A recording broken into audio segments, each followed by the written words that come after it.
Bonjour à tous, je vous retrouve aujourd'hui pour la 18e vidéo de mon défi 30 vidéos en 30 jours. Aujourd'hui, je vais donc vous parler de Stella Smirno. Stella, c'est ma prof de yoga. J'avais déjà pratiqué un autre type de yoga par le passé, le Iyengar yoga qui met fortement l'accent sur la technique et l'exactitude des postures. Avec Stella, j'ai découvert le Kundalini yoga. Je ne connaissais pas ce type de yoga avant de la rencontrer.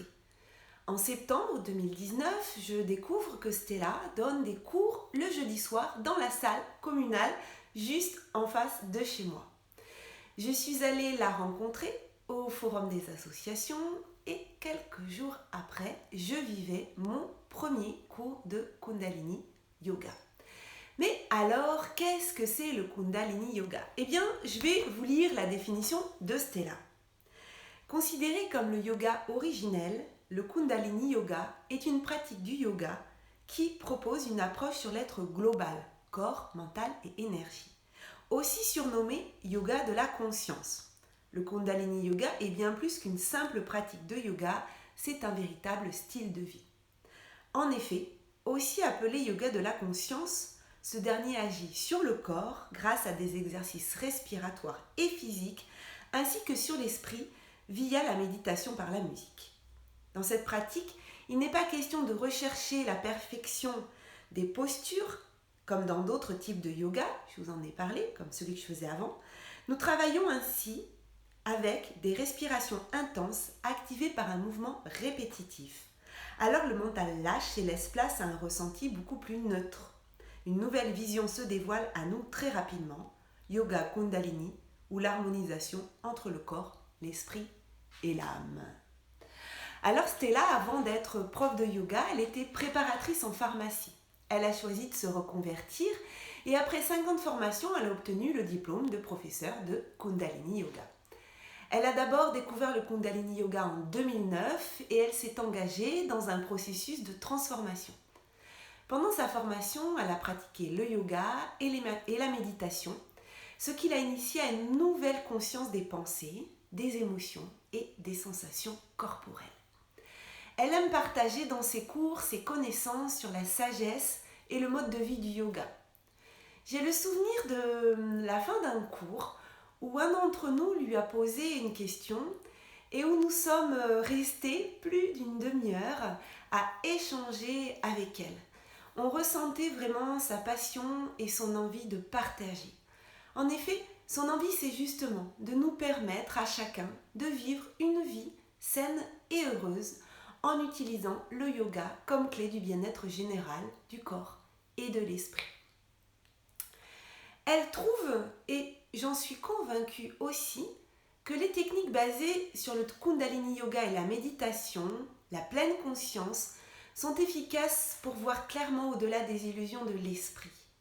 Elle encourage une pratique quotidienne permettant une nouvelle perspective sur les différents problèmes et les défis de la vie. Dans ses cours, elle guide ses élèves à s'établir autant que possible dans leur cœur vers la compassion et la bonté.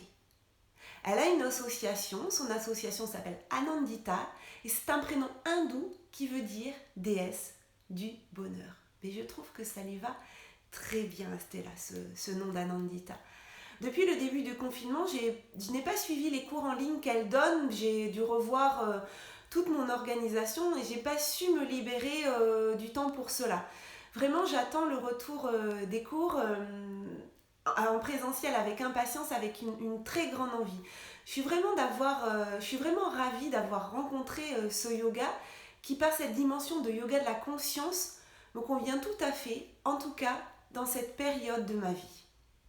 Mais on sait aussi que la qualité d'un enseignement dépend de l'enseignant lui-même.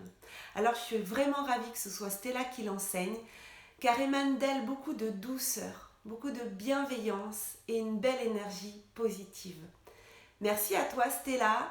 Je te retrouve très bientôt pour tes nouveaux cours de yoga, enfin pas tes nouveaux cours de yoga, mais moi qui vais revenir sur le yoga.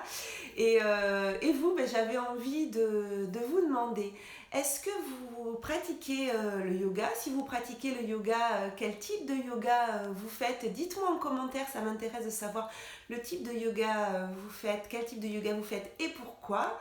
Qu'est-ce qu'il vous apporte? Ou peut-être que vous faites une autre activité. Voilà, partagez avec moi si vous le souhaitez vos activités qui vous permettent bien, de vous sentir mieux dans votre corps, votre esprit. Alors, je vous rappelle que si vous avez envie de participer à mon défi hashtag tu m'inspires, eh bien vous pouvez partager sur votre réseau social préféré un message à destination d'une personne qui vous a inspiré. On se retrouve demain 18h heure de Paris, 12h heure de Québec pour parler d'une nouvelle personne qui m'a inspirée. Donc je vais tirer au sort le nom tout de suite. Alors demain ça sera Élodie Florenti. Écoutez, on se retrouve demain pour parler d'Élodie. Vous allez voir, une sacrée femme. Vous en saurez plus demain si vous ne la connaissez pas. Je vous souhaite une très belle fin de journée. Prenez soin de vous. Et si vous aimez mes vidéos, eh bien, cliquez j'aime, ça me fera extrêmement plaisir. Et grande nouvelle, on a passé la barre des 100. Merci à vous, c'est super. Je suis ravie d'avoir passé cette barre symbolique des 100 abonnés sur ma chaîne YouTube. Continuez, merci de votre soutien. Et puis surtout, j'ai d'autres projets après ce défi 30 jours pour vous. J'ai d'autres choses à vous transmettre. Donc si vous voulez être au courant dès que les projets vont arriver, abonnez-vous pour être informé de ces nouveaux projets. Ciao, ciao!